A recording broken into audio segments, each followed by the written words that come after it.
welcome back to the channel. Don't mind the video. I mean, I'm just showing the PlayStation Showcase in the background. That way there's more on screen. But this video is 6 reasons why I'm going digital with my video games. Now, like most of you, you probably already have a digital game here or there. So it's not like I'm completely changing over. I'm just going to stop buying physical stuff. And here's why. Number one reason, Game Pass, PlayStation Plus, and Nintendo Switch Online. Now, most of you know from watching some of my Ballin' on a Budget series. I know I haven't made a video on that in a while, but, you know, I get all those services for really cheap. I don't pay full price for them. And, you know, look for those videos if you're trying to get those stuffs cheaper. I actually don't even have PlayStation Plus, but the point that I'm trying to make is, with all of the games that are offered on these Netflix gaming style services, you don't necessarily need to buy a lot of games anymore, because the majority of their catalog from current gen and a lot from the last gen you're gonna find on there. So I mean, obviously if you like a game enough, then you'd want to buy it, which we'll cover a little bit of that here in a minute.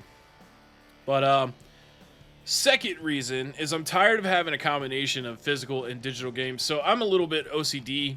I don't like having the mindset of like, oh, I own Pokemon Violet on physical Switch, but then I own Smash Brothers digitally on the Switch. Like, I'd rather just have it all in one place. And since I can't undo owning digital games, and physical games are becoming more scarce anyways, that's a big reason, you know, to stay with the digital games.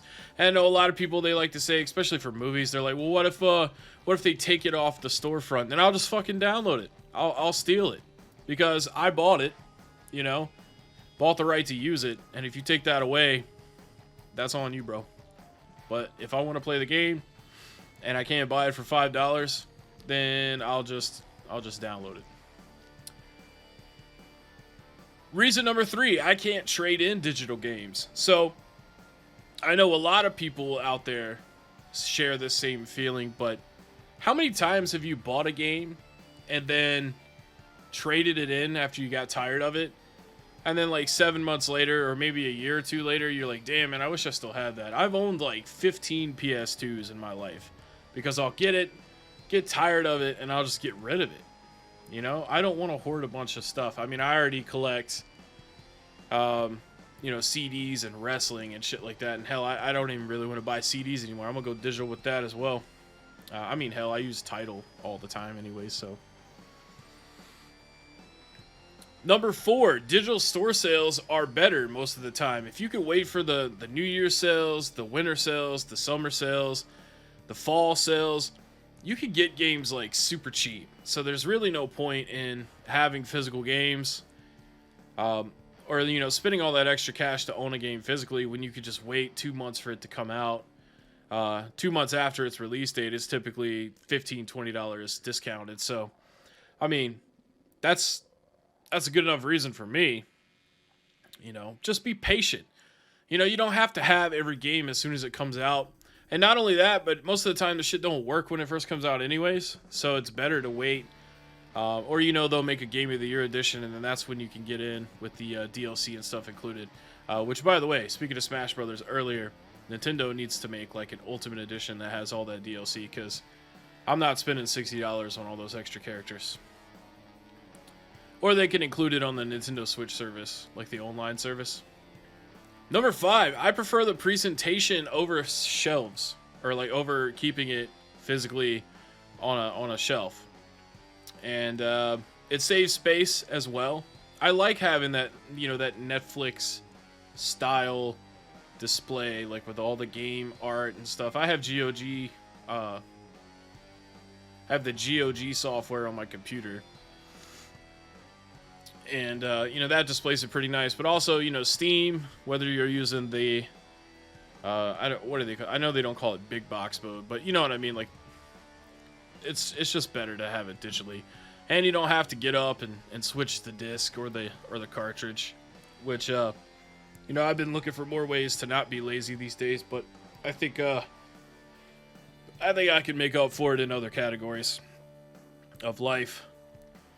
And last but not least, resellers. I mean, come on, did you think we were going to talk about this and with me, and I wasn't going to bring up resellers? So, I mean, obviously, you know, game collecting and game hunting in the wild is pretty much dead for actual people that want to have the games to have them.